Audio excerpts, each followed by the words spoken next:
Ameerah, we are happy to have you here today. Thank you so much for being here. I'm happy to be here. I'm a connector, and I really enjoy, that's my high. It's kind of selfish. I love seeing people smile, especially if it's something I create. So I've always loved creating spaces for people to truly connect and let their guards down. So if I have a party for my family, it's going to be like over the top. And I grew up in a home like that. You know, my mom is the one, we have the house, the hub. So Easter, Christmas, Thanksgiving, most of the time people come to our house. So having that around me, I think in having that connection, of that human connection, is something that really feeds my spirit. So creating a space and now evolving into a virtual space for women, it just seems like something I was supposed to do. It's just always been there. Because I am a woman, and I mean that's just it. My mother is a very strong woman, and she's always been a loyal woman. So I don't have that shady part of me, that competition part of me. I have two sisters, so you don't compete with your sisters, and I think that's a gift to grow up around girls. Even though we're different, we are all totally polar opposite. We are not alike in any way, but knowing that if my sister wins, I win. Having that, I think that was the gift. So for me, when I see other women and I see that they're not quite getting that, or they're in a space where they won't receive it, it just makes me want to push them to, girl, wake up, you know, get this, because we are really so much stronger together. I know it sounds cliche, but I truly believe that. And I think that we have to lead by example, period. Whoa, winning at work, I think you're winning when you're confident and you feel like you've done your best. I think a lot of people think winning means number one, and I don't think so, because I don't think you're always going to be number one. I think that you have to constantly grow. As long as I'm evolving and I'm not where I was last year, then I'm winning. So that for me is winning at work. Now I am very competitive, let me be clear. So I do not want to be dead last. I want to be number one.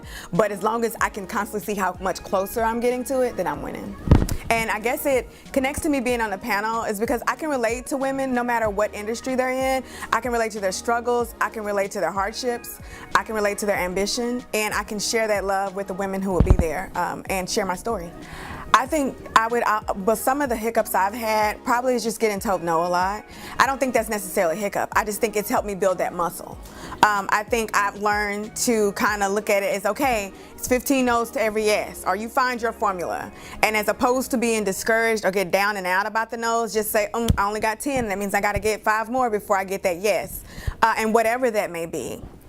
I've also learned to completely get quiet. I think a lot of mistakes that we make in entrepreneurship are telling our ideas to people who may not get our vision, who may not understand, and it's just, for me, it's just better to be isolated. And you might step on some toes, but you need to be unapologetic about that. Because if you're truly doing what you're supposed to do, what is on your spirit to do, what you know is your purpose, don't ever be apologetic about it. Matters not whose feelings are hurt about you not making their birthday party. You are building something, and you should go with it and be consistent with it. Yeah. I would honestly say being a veteran chose me. That was not something I was supposed to do. I am totally opposite from everyone who was in my platoon.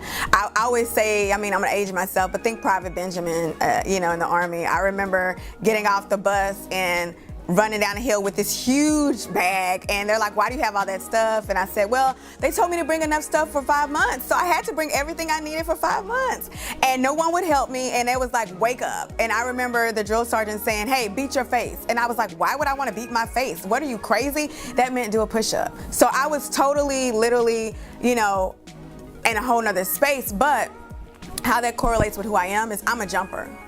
I'm a person who is always willing to take a risk to get my dream. And for me, my dream and my goal was to graduate from a 4-year university. I came from a home that had multiple children, you know, and my parents couldn't afford to send all of us to college, you know, on their dime. So I had to figure out a way for me to do it. So joining the National Guard was my way to do that. And whatever it took for those weeks in basic training or whatever, and that commitment, I was going to do, because it was going to help me reach my ultimate goal. And that hasn't changed. For me to start Brunch and Slay, I jumped. I jumped big without a net, without a plan. When I started Brunch and Slay, you see a lot of brunches now, but there weren't, it wasn't like it is now. I mean, and I think it's great. I think there's lots of ways for women to connect, but there was no one there to guide me. There was no one there to tell me how to buy out a restaurant or how to get the menu, how to even advertise. I literally just pulled from what I knew from the past, from my sales background, and used that to kind of help launch Brunch and Slay. So I think I'm just a jumper. I'm a person who, if I have something I want to do, no is never an answer. It's just go for it. I always look at Beyonce, not because I idolize her or anything. I just think she's a mastermind in where she's transitioned to owning her career at this point. And I look at when she went solo, it was 2003. That was basically like leaving corporate America. Yeah. So she left the security of her group, of all those things, and she went into a whole new area. That was 15 years ago. So it took her 15 years to be able to release something, a pre-sale 3 days, and then sell out within 3 days. Like you announced it 3 days before you sold the tickets, which was yesterday. Now they sold out. It took 15 years to get there. Yeah. Her first concerts, those tickets were not $300, $400. I remember to get backstage, it was only $400 to meet her with a meet and greet. Wow. That was her first concert. So I look at that and think, keep pushing, keep striving, because when you see people who you aspire to be like, or you even just not even aspire to be like, you're impressed with them. I'm impressed with her as a woman. I'm impressed with her and not telling her business. I'm impressed with how she holds herself. I don't care what she does off camera. I'm impressed with what she continuously, consistently puts out. I don't know if I can tell, if I'm in a place to tell other entrepreneurs exactly what to do. All I can say is I operate for where I want to be. And for me, I'm waiting on Oprah. Yeah. And I literally say that, and I say it all the time because I'm putting it out there in the universe and I expect it to happen. I'm just waiting on the day that somebody from her team is sitting in my audience or scrolls on my timeline or visits my real home, my website, and sees what we've been looking for. So I can't tell you how to run your business. All I know is in my space, there is no competition because I'm not looking at what other people do. I know what Brunch and Slay is to me and what I need it to be, and I will not stop until it is where I need it to be. So I always say execute every detail with excellence. Yes. And that's my motto on my wall in my office.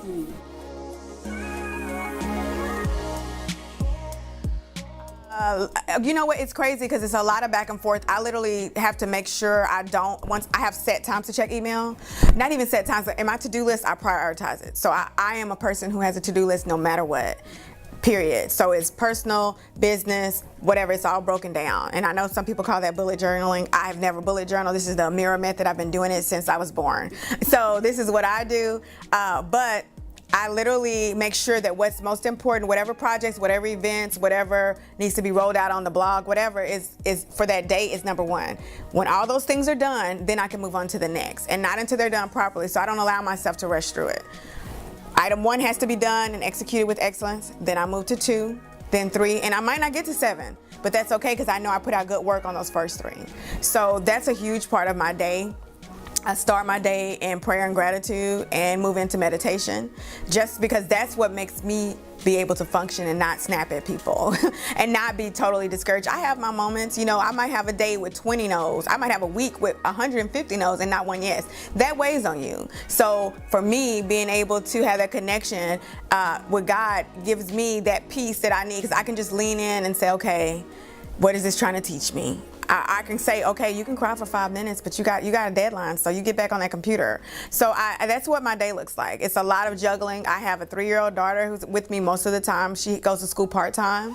So a lot of my day is entertaining her and trying to keep her quiet while I'm taking a call. I'm constantly saying, I apologize, that's my 3-year-old you hear in the background. She's home today, but I do it, and I continue to make sure that they forget about it, because what I give them will surpass her having a fit about graham crackers in the background.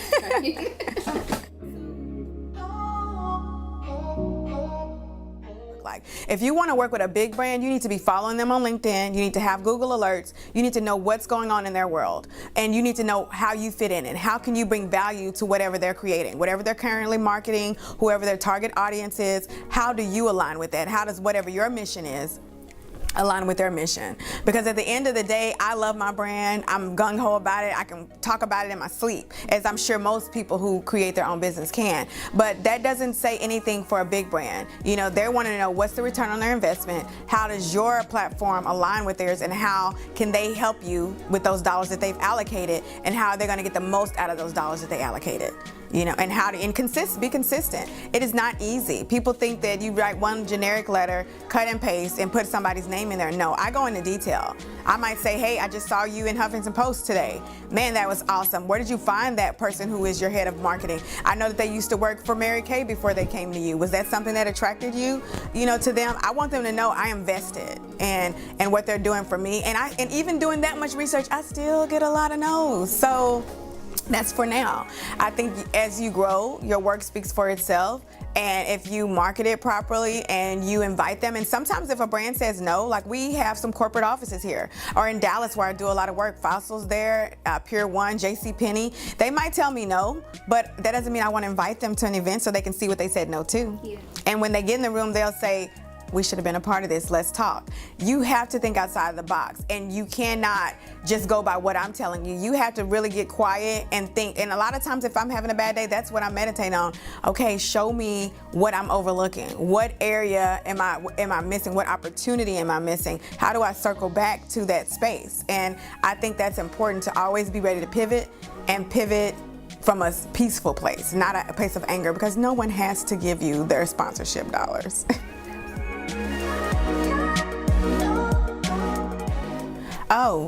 Well, definitely lots more pop-ups. We're doing pop-up brunches, and still definitely doing health and wellness. For me, Brunch and Slay was never supposed to be just a brunch.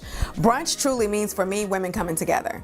Because when I have brunch with my girlfriends, we are connecting, we are filling each other up, we are catching up on past times, and when I leave, I'm full, which means I can slay.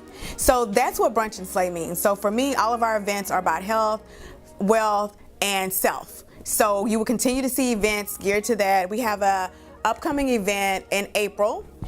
We're having a sage workshop, which is something I'm really into. I'm definitely into finding ways to find that zen and clear out energies, and it's something that's been practiced for centuries. As far as energy flow, I'm really big into energy. You have to guard it. I also have a spring mixology pop-up, which is going to be really fun. We're going to do 3 cocktails, light bites, good music, time to connect with your girlfriends, and we're going to have our first conference in the next year. So we're going to have an all-day kick butt fest for women, and we are going to change it. We're going to be doing it the Brunch and Slay way. So expect difference. Yeah. I'm everywhere at Brunch and Slay. So no extra, just at Brunch and Slay, Twitter, Instagram, Facebook, LinkedIn, Ameerah Saine, website, brunchandslay.com. So real simple. Hello, everyone. I hope that you all enjoyed that interview from Ameerah Saine of Brunch and Slay. She's only given you a portion of what you'll hear at the Women Winning at Work Power Brunch. So if you're excited about starting a new business, or if you already have a business but you want to scale, those are some of the pieces of information that you'll want to hear firsthand. We'll have a panel of young, excellent female entrepreneurs there at the brunch. So we want you to make sure that you make the time to stop by. Saturday, May 19th, 2018, 11 a.m. Go to Eventbrite, grab your tickets today.